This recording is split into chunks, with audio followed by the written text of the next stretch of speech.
लोकसभा निवडणुकीत अहमदनगर दक्षिण मतदारसंघामधून डॉक्टर सुजय विखे यांचा पराभव झाला। त्यामुळे सुजय विखे यांनी आगामी विधानसभा निवडणूक लढवण्याबाबत काही दिवसांपूर्वीच सूचक विधान केलं होतं। डॉक्टर सुजय विखे यांनी राहुरी किंवा संगमनेर हे पर्याय आपल्यासमोर असल्याचं म्हटलं होतं। मात्र त्यांच्या या विधानानंतर काँग्रेसचे नेते बाळासाहेब थोरात यांनी पालकमंत्री राधाकृष्ण विखे पाटील आणि डॉक्टर सुजय यांच्यावर बोचरी टीका केली।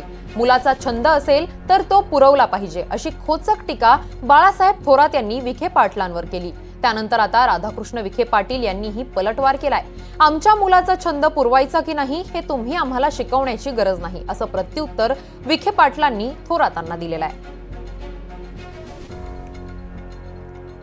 त्याचं लाडकं लेकरू इथे मग त्याचा छंदच असेल तर तो पुरवला पाहिजे या मताचा मी आहे।